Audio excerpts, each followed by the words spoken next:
Have you ever wondered how much of life you miss while the world is still asleep?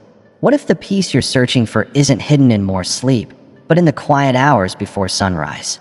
Maybe, just maybe, the morning holds something sacred, something the noise of the day could never give you. I used to believe that sleeping longer meant gaining strength. I thought rest meant staying in bed until the day came to find me. But deep down, something whispered that I was missing the best part, the stillness before the world awoke. 1 week ago, I made a simple decision that changed everything. I chose to rise before the world did.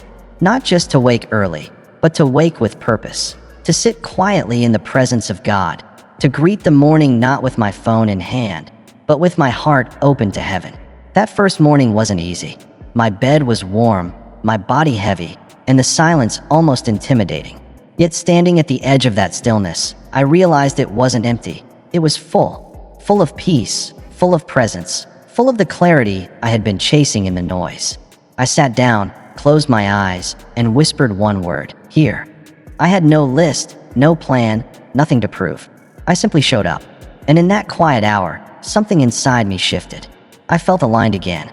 Because the first thing that changes when you begin your day with God isn't your situation, it's your center.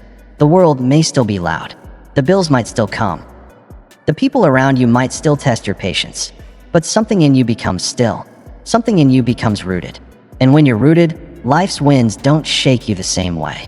You stop bending to every emotion, every opinion, every distraction. You begin to stand differently, not in pride, but in peace. In that stillness, I learned that peace doesn't come from everything going right. It comes from giving the first part of your day to the one who holds all things together. That morning hour became my anchor. I didn't scroll. I didn't rush. I didn't chase problems. I just breathed, opened his word, and listened. In the quiet, I began to see, not with my eyes, but with my spirit. It was the kind of vision that reminds you who you truly are before the world tries to convince you otherwise. The beauty of waking up early to pray is how it reorders your priorities. When you start your day in communion with God, you stop reacting to life and start responding with purpose. You're no longer driven by noise, you're led by truth. That direction flows through your choices, your conversations, and even your thoughts. It lifts your mind to higher ground and teaches you that discipline isn't punishment, it's protection. It shields your spirit from being drowned by distraction. The first morning, I found clarity. The second, strength. By the third, I discovered a joy I had searched for in 1,000 other places. And with each new dawn, I found something waiting for me in that stillness. Not every morning was a mountaintop moment. Some were quiet, some felt dry. Yet even then, showing up reminded me that I was never alone. That kind of faithfulness doesn't just change your week, it transforms your life. There's something humbling about being awake before the sun, something powerful about speaking before the world speaks to you. Because when you meet God in the morning, you don't carry the weight of the day alone. You walk with assurance. You walk with grace. You walk with a quiet strength that no headline, no gossip, no uncertainty can shake. You carry light into the darkness. And when others wonder why you're calm, why you're steady, why your eyes reflect peace instead of fear, you'll know. You'll realize it's not because life got easier, it's because your soul grew stronger. And if someone asked me what changed in just 1 week, what single habit started the transformation, I'd tell them it was this: waking up before the world, seeking heaven before the headlines, putting my soul in order before my schedule. It may seem small, even simple, but that one habit became the doorway to everything else, and I have no plans to close it. Not now, not ever, because when you give God your mornings, He guides your moments. The second habit that changed my life that week wasn't loud or dramatic. It didn't cost a thing or require any special tools. It was simple. Almost too simple to believe it could make a difference, but it did. I started writing down my intentions instead of my problems. That small decision reshaped the atmosphere of my heart and the direction of my days. For so long, I thought journaling was meant to unload my burdens, to spill every frustration, every unanswered prayer, every weight I carried. I wrote until the pen ran dry, hoping my pain would lighten with every page. And while honesty holds power, I realized I had formed a habit of rehearsing my struggles more than declaring my purpose. I had unknowingly trained my mind to circle around what was wrong instead of aligning with what could be made right. So one morning, I chose differently. When I opened my notebook, I didn't list what was hurting or what went wrong yesterday. I wrote what I intended to do today, who I intended to become. I didn't ask life to be easier. I asked God to make me stronger. And instead of journaling my worries, I began recording my faith. I began to write. Today, I choose to be focused. Today, I speak gently. Today, I follow peace. It wasn't about pretending the pain was gone.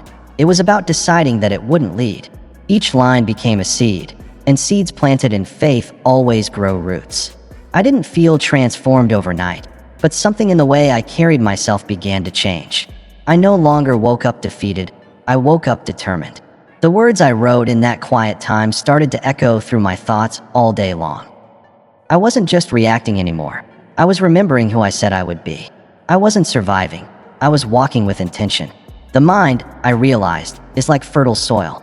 Whatever you plant there will grow, whether weeds or wheat. For too long, I had been planting fear, doubt, and regret. No wonder my days felt heavy. No wonder discouragement followed me. But the moment I started planting purpose, everything shifted. I wasn't just writing what I hoped to feel. I was choosing how to live, even before my emotions caught up. And what peace came when I stopped replaying the past and started declaring the future. I discovered that God doesn't only dwell in our pain. He moves through our purpose. And when my words aligned with His promises, I wasn't just writing goals. I was shaping the person I was becoming. I was making room for grace to grow.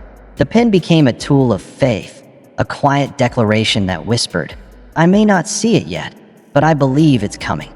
Some days, I didn't know what to write. I'd stare at the page, tempted to slip back into old habits, to complain, to blame, to dwell on what went wrong. But the Spirit reminded me, speak life. So I wrote, even when the words were simple, today I will smile. Today I will listen. Today I will serve. And as small as it seemed, it realigned me. When you write down your intentions, you give yourself a map. You no longer drift through the day waiting to feel inspired. You walk with direction. Even when distractions come. And they will, you know where to return. You set your compass, and it always points back to who God is calling you to be. There's something sacred about writing your life before the world tries to write it for you. Before opinions fill your mind. Before the stress of work pulls you in 100 directions. Before anxiety tells you you're not enough, you sit. You breathe. You write. Not what the world says, but what the Spirit whispers. You write what you're called to, not what you fear. You declare what you're building, not what you've lost. And in doing so, you stop reacting to life. You begin shaping it. Now, when I look back at those pages, I don't see perfection. I see progress. I see where I stumbled, where I stood again, and where I grew. And I'm reminded that the pen of intention is guided by a hand far stronger than mine. It's never about having the perfect plan. It's about having a willing heart. A heart that says, I want to live this day on purpose. A heart that refuses to drift. A heart that understands every day is a gift, and every intention is a step toward the life God already sees for you. So if you ever feel stuck, if your days start to blur together without meaning, try this. Don't write what broke you. Write what builds you. Don't just express your fears. Declare your faith. And as you write, remember this. You're not just recording a moment. You're aligning your mind with heaven's design. Write your life as if you truly believe God still has a plan for it. The third habit that changed my life in 1 week might seem small, but it carried a discipline that reshaped my spirit. I began drinking water before I touched my phone. That's it. No grand declaration. No list of rules. Just one intentional act each morning. Nourishing what God created in me before letting the noise of the world in. We live in a time where the first thing we reach for after waking is a screen. Before we've even taken a breath to thank God for another day, our hearts are tangled in headlines, messages, and endless scrolling. We start consuming information before we ever consult the one who made us. And what we allow in those first few minutes often shapes the spirit we carry through the rest of the day. But that first morning, when I left my phone untouched and reached for a glass of water, I didn't just refresh my body. I began to awaken my soul. That morning, I honored the temple God gave me. I whispered, with this action today, I will care for what you've entrusted to me. That simple sip of water became more than hydration. It became a symbol of gratitude, a quiet decision to begin the day slowly, deliberately, and with reverence. As I sat in silence, I realized how often I had let urgency rush me into distraction, how easily I had allowed busyness to steal my clarity. But in that still moment, I remembered who I was and whose I was. Not through a notification or a calendar alert, but through presence, being fully aware of the breath in my lungs and the Spirit of God near. For so long, my phone had been the gatekeeper of my mornings. It told me what to worry about, who was waiting for me, and filled my heart with urgency before it ever had a chance to fill with peace. But that week, when I chose water over Wi-Fi, something shifted. I began my day from a place of stewardship instead of stress. That one small act influenced how I showed up in every other area of my life. There's wisdom in learning to delay gratification, in saying, not yet, not out of punishment, but out of purpose. Because when you teach your flesh to wait, you give your spirit permission to lead. Each morning, I chose water over distraction. I wasn't just making a healthy decision. I was training my heart to listen for God before listening to the world, to quiet the noise before it began. That water didn't just quench my thirst. It reminded me to pause, to breathe, and to remember that this body, this life, this breath, it's all a gift. If we're not careful, we can scroll our way into anxiety and comparison before we've even spoken a single word to heaven. We often rush into the day dehydrated, spiritually, emotionally, and physically, because we forget to care for the vessel God is using. Each time I honored this small habit, I felt a renewed strength rise within me. Not because of the water itself, but because of the principle behind it. It wasn't about rejecting technology, it was about reordering my priorities. Before opening myself to the opinions of others, I opened my heart to gratitude. Before consuming the chaos, I consumed what gives life. And in doing so, I created space for peace before pressure could take hold. What I learned that week was simple yet profound. The first 5 minutes of your morning are sacred. How you spend them reflects what you truly value. If you start your day checking who needs you, you'll spend the rest of it trying to prove your worth. But if you begin by nurturing the temple of the Holy Spirit, acknowledging your breath, your body, and your Creator, you'll walk with a quiet confidence the world can't shake. It wasn't always easy. Some mornings, I was tempted to reach for my phone, just for a second, just to check. But that still, small voice would whisper, "Feed the soul first." So I did. I drank my water. I sat in silence. I watched the sunrise and thanked God for one more day. And in that simplicity, I found strength. It's amazing how something so small can make such a lasting impact. But that's how God works. It's not always in the thunder. Sometimes it's in the whisper. Not always in the fire. Sometimes it's in a simple cup of water. And in that cup, I found a new rhythm, a rhythm that reminded me to slow down, to be present, to start with what truly matters. And I can tell you this with certainty. If you want to change your life, you don't have to start with something big. Start with something pure. Start with something true. Start by honoring the day before the world ever has the chance to interrupt it. Because when you nourish your soul before your screen, you won't just survive the day, you'll rise through it. There's a quiet kind of power that most people overlook. It doesn't shout. It doesn't compete. It doesn't need the last word or the loudest voice. This power is wrapped in patience and humility. I discovered it when I began practicing the habit of listening more than I spoke. It may sound simple, too simple to make a difference, but don't underestimate what happens when you stop rushing to respond and start learning to receive.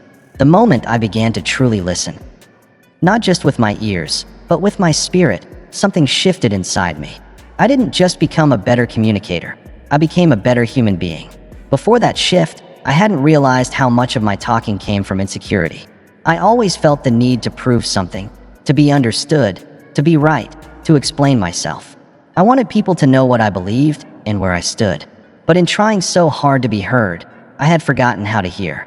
I had forgotten the quiet value of silence, the kind that leans in instead of pushing out. Then, one morning during that week of intentional habits, I felt it deep in my heart. Stop talking so much. Let others speak. Let God speak. Let the moment breathe. So I did. I bit my tongue when I wanted to interrupt. I paused when I felt the urge to correct. I waited, and I listened. And what I heard began teaching me more than I ever expected. I began to notice things I had missed before. Pain hidden behind someone's words, fear disguised as anger, questions that didn't need answers, but simply understanding. When I stopped preparing my next sentence and started being fully present, I began hearing things that could never be spoken aloud. I saw souls that were weary. I saw people who weren't searching for advice. They just longed for someone to sit beside their pain, not to fix it, but to feel it. And slowly, I learned that listening is one of the most sacred forms of love. When you truly listen, you're saying without words, you matter. Your story matters. Your voice is safe here. And something holy happens in that kind of space. Walls begin to fall. Hearts start to open. Healing begins, not because of what you said, but because of what you didn't have to say. In those conversations, I found myself less defensive, less focused on being right, and more focused on being kind. I realized I didn't need to be the authority in the room. I didn't need to control the narrative. I just needed to show up with an open heart and an uncluttered spirit. And you know what happened? I didn't lose influence. I gained it. People trusted me more, not because I spoke more, but because I understood more. That's the mystery of it. The more I listened, the more I was entrusted with not just information, but with intimacy. People began opening their lives to me, not because I had answers, but because I had time. Because I gave them space to speak without interruption. Because I wasn't rushing to fix their problems, but waiting patiently to connect with their hearts. And it wasn't just people I started listening to, it was God. When I quieted my own voice, I could finally hear His. Not always in dramatic ways, but often in a gentle nudge, a still, small whisper saying, "Slow down. Wait, be gentle." Those whispers carried more power than any advice I could ever give. They reminded me that wisdom isn't always loud. Sometimes it's still. Talking can feel like control, but real listening requires surrender. It means setting aside your pride and making room for another person's perspective, even when you don't agree. It means allowing space for God to work in the silence, and that takes strength. It takes discipline, but the fruit it produces, peace, understanding, healing, is worth it. We often think we need to say more to be effective, but sometimes the most powerful thing you can do is stay quiet and be fully present. Not with judgment or impatience, but with grace. During that week, I noticed my relationships begin to change. My heart softened. My pace slowed. I truly began to see people. I saw the image of God in them. I saw their wounds, their courage, and the strength it took just to face another day. And I realized that the habit of listening wasn't just beneficial, it was sacred. Because when you choose to listen, you make room for the Spirit to move. You step out of the way. You stop trying to fill the silence, and you let God speak into it. And friend, when He speaks, even the silence becomes sacred. I learned that the loudest voice doesn't always carry the truth. Sometimes, it's the quietest soul in the room who holds the answer. But you'll only discover that if you learn to listen. The fifth habit that changed my life in 1 week was something I had overlooked for years. Not because I didn't know it mattered, but because I never realized how powerful it truly was. I began ending each day with gratitude. Not occasionally, not when I felt like it, but with intention every single night. Before my eyes closed and my thoughts drifted away, I whispered a quiet, "Thank you." I didn't wait for everything to be perfect. I didn't wait for breakthroughs or blessings to appear. I gave thanks for what I already had: a roof over my head, breath in my lungs, the people I loved, and the peace I didn't earn but was given anyway. I thanked God for the strength that carried me through the day, even when the day was hard, especially when it was hard. Because gratitude heals what complaining never will. It doesn't erase pain, but it changes the posture of your heart. It reminds you that even in darkness, there's still light. Even in struggle, there's still grace. And when I began ending each day with gratitude, I noticed something extraordinary begin to happen. My sleep became more peaceful, my heart more grounded, and my mind far less anxious. There was a time when I used to lie awake replaying every mistake, every regret, every conversation I wished I'd handled better, worrying about tomorrow as if my thoughts alone could fix it. But all it ever did was steal my rest and leave me weary before the next morning even arrived. That's what worry does. It drains you before the day begins. Yet when I started closing my eyes with gratitude, everything shifted. I didn't need to understand every detail or have all the answers. I just needed to trust that God had been faithful once again. Even when the day didn't go as planned, I would whisper, "Thank you, Lord, for keeping me, for carrying me, for never leaving me." Before long, that simple habit became sacred. Because gratitude is not weakness, it's strength. It takes strength to find goodness in the midst of grief. It takes courage to give thanks when your heart feels empty. That's the beauty of it. Gratitude doesn't fill you with possessions or easy answers. It fills you with awareness. And when you become aware of what you still have, the enemy loses one of his greatest weapons, discontent. This world is filled with noise telling you that what you have isn't enough, that you must have more, do more, be more. But gratitude silences that noise. It says, right here, right now, I have enough. I am enough, because God is enough. And that truth doesn't just calm your soul, it awakens it. I remember one night in particular. It had been a long, hard day. Nothing seemed to go right. I was tired, frustrated, and ready to pull the covers over my head and forget it all. But something inside me whispered, "Give thanks anyway." So I did. I thanked God for the lessons hidden in the discomfort, for the patience being stretched, for the truth that even when I felt low, He was still close. Tears rolled down my cheeks, not from pain, but from peace. Because even in the middle of the mess, I knew I wasn't alone. That's the power of gratitude. It doesn't deny the storm, it anchors you through it. It says, "This day may not have gone my way, but God was with me every step." And when you end your day with that truth on your lips, it doesn't matter what went wrong earlier. Your spirit finds rest. Your soul finds security. Some nights, I would list 5, 10, sometimes 20 things I was thankful for. The smile of a stranger, a warm meal, a song that stirred a sweet memory. Other nights, I could only whisper one simple thank you. But even that one carried power, because gratitude isn't measured by how much you say, it's measured by how deeply you mean it. And here's what I discovered. When you thank God for the small things, you prepare your heart for greater things. When you remain faithful in gratitude, you stay open to joy. And joy doesn't come from what's happening around you. It comes from what's alive within you. So I kept giving thanks every night. No matter how the day turned out, no matter what news arrived, who walked away, or what plans fell apart, I chose to end my day in worship, not worry, in praise, not pressure. That one habit, that quiet moment of surrender, brought my life back into focus. Maybe your days have been heavy lately. Maybe you've been searching for something to hold on to. Can I encourage you? Try this tonight. Before you close your eyes, simply say, "Thank you." Not because everything is perfect, but because God is present. Because you're still here. Because mercy met you again today. And when you do, peace will find its way in. Not the kind the world gives, but the kind only heaven can send. The sixth and final habit that changed my life in just 1 week was learning to sit in silence. Not waiting for something to happen, not chasing revelation or answers, just being still, quiet, and allowing my soul to breathe. We live in a world that rewards noise. We're surrounded by constant stimulation, messages, conversations, and endless demands. Most of us, without even realizing it, have grown uncomfortable with silence. We fill every moment with distraction because we're afraid of what we might feel if things got too quiet. But here's the truth. Some of the greatest answers you're searching for won't come through words or effort. They come when you finally grow silent enough to hear. That week, I made a decision. Every day, I would take at least 10 minutes and do nothing but sit with God in silence. No music, no phone, no agenda, no list of requests, just stillness. At first, it wasn't easy. My thoughts wandered. My hands twitched, wanting to check something. My mind raced, reminding me of everything I still had to do. But I stayed with it. I took a deep breath and reminded my soul, this is where strength is found. Not in rushing, not in striving, but in resting. And then, something beautiful began to happen. In the quiet, I started to feel the presence of peace. Not the kind the world gives, but the kind the world can't explain.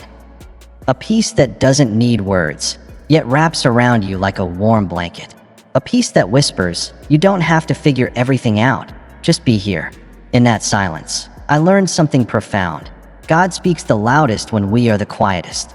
Not always through words, but through impressions, conviction, and comfort. It's in the stillness that our hearts grow tender enough to hear what heaven is saying. When I stripped away the noise, I realized how cluttered my soul had become with distractions I once thought were important. But in silence, the unnecessary begins to fall away. What's left is something sacred, just you and your creator. Nothing in between. Those moments changed the way I carried myself through each day. When tension came, I remembered the stillness. When I felt overwhelmed, I paused before reacting. When I felt anxious, I knew exactly where to go. I had already learned how to return to that place of peace. Silence became my sanctuary, not a punishment, not emptiness, but a sacred pause in the middle of a busy life. And here's the truth. When you learn how to be quiet, you gain power. The power to listen before you speak, the power to respond instead of react, the power to walk away from noise that doesn't serve your spirit. Some people mistake silence for weakness, but it's not weakness, it's wisdom. It's restraint. It's discernment. It's the quiet voice that reminds you, not everything deserves your attention. Not everything deserves a response. That week taught me that silence isn't just a physical habit, it's a spiritual discipline. It reminds you that you don't have to carry everything, that you can let God be God, and you can simply be His. You don't have to rush or prove your worth through constant productivity, because value was placed on you long before you accomplished a single thing. In that silence, I found freedom. Freedom from the pressure to always have something to say, freedom from the lie that my worth depends on output, freedom from the noise that whispered I wasn't enough. Because in the quiet, I heard something truer than all of it. You are mine. I am with you. I am enough for you. And if you've been running, if you've been exhausted, if you've been praying but still feel stuck, don't run harder and don't speak louder. Sit, be still, listen, let the silence strip away what's false, heal what's hurting, and ground you in what's real. It only took 1 week of stillness, for me to find what I'd been searching for in all the noise. I found the stillness of God's presence, and that changed everything. Because sometimes the most powerful breakthrough doesn't come in a shout, it comes in a whisper. You'll only hear it when you stop long enough to listen. Wishing you peace, strength, and joy wherever you are. Stay blessed, stay inspired, and remember to subscribe to my channel, Mindset Daily, for more messages like this.